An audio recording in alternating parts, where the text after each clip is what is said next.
Esse é um Capsule e nós vamos falar sobre o pesadelo da esquerda, o fato de que o número de jovens em partidos políticos está crescendo, principalmente em partidos da direita, principalmente no PL. O PL é o grande campeão em número de jovens, de políticos jovens, pessoas jovens entrando no partido.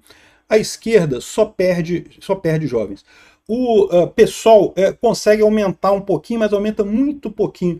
Tem um outro partido, Podemos, que tem um aumento significativo também é de esquerda e coisa e tal, mas não é uma coisa tão grande assim não. O PL é o grande campeão nessa história de jovens entrando na política. E é isso que eu falo para vocês. Toda essa perseguição do Alexandre de Moraes, toda essa coisa que a esquerda tem fazendo, que o establishment está fazendo, para tentar acabar com o bolsonarismo, né? Isso vai ter volta. Isso vai acabar ajudando o bolsonarismo no longo prazo, né? É lógico, não é uma coisa boa. Num primeiro momento a gente está passando pelo que a gente está passando, perseguição, gente exilada e coisa e tal, tortura. Mas da mesma forma que esse movimento feito pelos militares lá em 64 até 82, né, que foi o período do regime militar, da mesma forma que essa perseguição dos militares à esquerda acabou resultando num retorno mais adiante da esquerda muito mais forte do que era antes, agora esse movimento do Alexandre de Moraes e dos ditadores da esquerda, aí, do Lula, desse pessoal todo, está fazendo exatamente esse movimento acontecer na direita, né? O pessoal, os jovens estão se identificando mais com a direita, estão percebendo a perseguição a Bolsonaro, o número de políticos jovens nas siglas está aumentando, e isso, lá na frente, vai fazer um gancho enorme para a direita, vai alçar a direita uma situação muito melhor do que está hoje, muito mais apoio do que tem hoje, né? Vamos entender esse caso aqui dessa pesquisa. Essa notícia foi sugerida por Peter, é feito por IA e coisa e tal, e várias outras pessoas. Obrigado aí ao pessoal que sugeriu as notícias lá no nosso site, no visãolibertaria.com, e obrigado a você que está assistindo o nosso vídeo. Se você gosta do nosso conteúdo, por favor, deixe o seu like e se inscreva aqui no canal, né?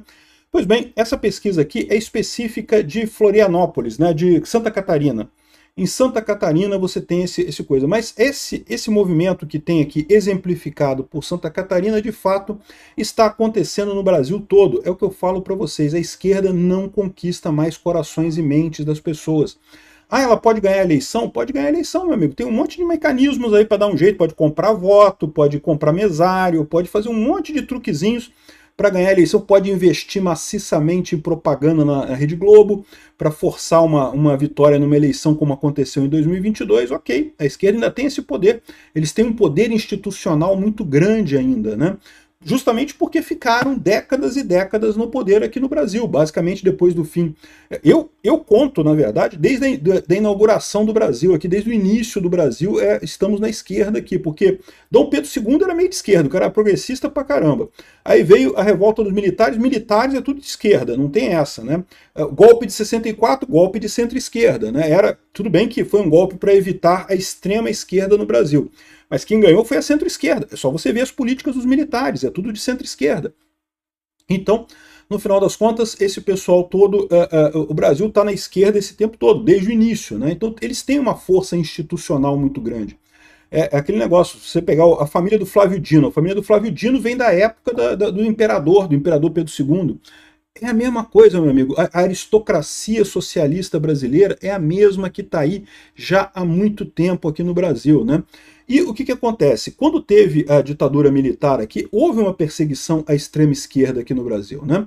É um fato, né? Eu já falei para vocês que eu acho que não teve tanta perseguição quanto eles anunciam, né? Muita gente que diz que foi torturada, na verdade não foi torturada, né? Havia uma indicação mesmo, né?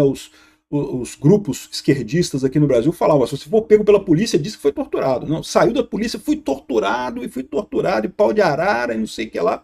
Então todo mundo falava isso, mas teve tortura. Tá? Dizer que não teve nenhuma é mentira. Teve tortura dos militares, teve um monte de coisa errada que eles fizeram aqui, né? E o que eu estou falando para vocês, no final das contas, isso acabou ajudando a esquerda. Por quê? Porque as pessoas percebem esse tipo de coisa, né? Mesmo durante o período lá do grosso da ditadura militar, em que a imprensa ainda estava do lado dos militares e coisa e tal, ainda fazia propaganda para os militares e coisa e tal, as pessoas já prestavam atenção que tem alguma coisa errada, aí está tendo uma perseguição meio injusta nisso daí, né? É lógico, quando você trata de casos como sequestro de embaixadores, bombas em bancos e coisa e tal, que a esquerda brasileira chegou a fazer isso aqui no Brasil, né? Nesses casos não tem o que dizer, realmente, o pessoal tinha que ser preso mesmo, eram terroristas, né? Mas muitas das vezes, muitas das situações, as pessoas eram presas sem absolutamente nenhuma evidência. O cara estava em manifestação e era preso e pronto, né? Isso quando não acontecia coisa pior, né? Enfim, isso acabou dando força para a esquerda, que quando chegou em 85, quando chegou no final da ditadura militar, o pessoal da esquerda veio aqui para o Brasil. Durante um tempo aqui no Brasil não tinha direita, ninguém se falava de direita aqui, nem de centro-esquerda, era todo mundo de esquerda, eram várias matrizes de vermelho no final das contas aqui no Brasil, né? E de certa forma, essa perseguição que o Alexandre de Moraes está fazendo contra Bolsonaro, essa perseguição absurda, encampada pela imprensa, a imprensa está amarradona, a imprensa aqui no Brasil está igualzinho à imprensa em 64. A imprensa em 64 também, quando teve o golpe militar, ficaram do lado dos golpistas, ficaram do lado dos milicos. Não tinha nenhuma... Não, o Globo elogiava milico de manhã, de tarde e de noite, igual elogiam o Lula hoje. Sabe essa tarefa de passar pano da Miriam Leitão? Pois é, a Rede Globo passava pano para os milicos em 64, a mesma coisa, né? Só que, de novo, a população percebe esse truque, percebe que tem coisa errada nisso daí, né? E aí você começa a ter esse fenômeno, né? Aqui o pessoal está vendo aqui sobre a questão de filiação política, já encerrou a filiação para os partidos, né, em todos os estados brasileiros, para a eleição desse ano. Então quem não está em nenhum partido já não vai candidatar esse ano. E aqui você tem essa visão aqui, ó, do como é que foi o número de jovens, tá? Então a gente está falando aqui pessoas com até 16 a 34 anos, ou seja, até 34 anos que se filiaram a partidos, né? O MDB foi o que mais perdeu filiados. Lembra, a gente está falando aqui de Santa Catarina apenas, tá? Eu estou dizendo, esse é um fenômeno que está acontecendo no Brasil como um todo. Em Santa Catarina, o MDB perdeu um monte de coisa, o PSDB perdeu muita coisa, o PP perdeu muita coisa, o PT perdeu também. O PT é muito interessante ter perdido, porque o PT é o partido do presidente da República. É um partido que tem dinheiro à vontade agora, tem muito incentivo para as pessoas entrarem no PT, né? E o PT perdeu apoio, né? E você vê aqui o PL se tornou a segunda maior força entre os jovens, tá? O PMDB. O MDB ainda é muito forte. O MDB é o típico partido fisiológico, tá? Aquele partido que nas cidades do interior tem muita força. Isso é verdade. O MDB no interior dos estados tem muita força por aí. A gente não vê nenhum grande nome do MDB nas capitais, em grandes cidades e coisa e tal, porque é um partido que ideologicamente não diz nada. Mas no interiorzão, né, quando você tem justamente essa situação de buscar um prefeito gestor, a pessoa não está preocupada em ideologia, né? O MDB ainda é muito forte.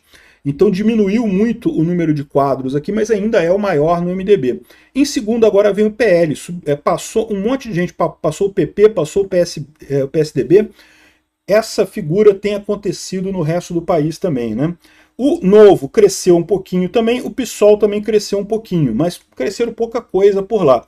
O Podemos é um caso à parte, né? O Podemos lá em Santa Catarina está muito forte, cresceu bastante. Cresceu de 2.420 para 4.500 jovens até 34 anos ali, né?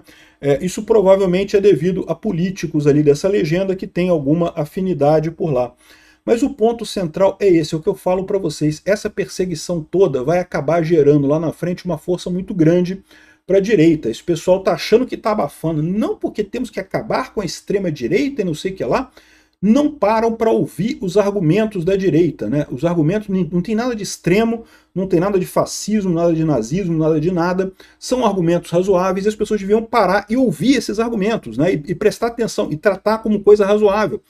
Bolsonaro quer a população com mais armas. É uma coisa perfeitamente razoável. O Brasil é um país extremamente inseguro. As pessoas terem como se defender é uma coisa altamente desejável. E é desejável em qualquer lugar do mundo. Então, nota 10 para essa pauta do Bolsonaro. Não tem nada de problema de violência, só a esquerda que acha isso. E questão de economia, governo menor, né? Aí que está o problema desse pessoal. Eles brigam tanto com a chamada, entre aspas, extrema-direita, porque justamente querem um governo grande. Esse pessoal vive de governo, né? É a elite aristocrática socialista brasileira. o que eles estão cavando? O que eles estão fazendo aqui? Estão cavando a própria cova. Estão fazendo toda essa brutalidade contra Bolsonaro, contra o bolsonarismo, e não percebem que o que eles estão fazendo é isso, é incentivar os jovens a entrar para a política, a defender o PL, a defender Bolsonaro e outros partidos de direita, né? Isso mais lá na frente vai dar uma dor de cabeça muito grande para eles, né? O Alexandre de Moraes já tem aquela pinta de vilão de história em quadrinhos que, pô, é perfeito, né? O cara tá marcado para ser o grande vilão da história brasileira daqui a alguns anos, né? Igual o bigodinho lá do Hitler. Vai ser o nosso bigodinho aqui no Brasil daqui a alguns anos, o Alexandre de Moraes. Esse pessoal não percebe o tamanho da armadilha que eles estão criando ao tentar demonizar Bolsonaro ou excluir Bolsonaro da política, né? Mas deixa eles continuarem nesse caminho. Daqui a alguns anos a gente vai ver onde é que isso vai chegar. Obrigado por assistir o vídeo até o final.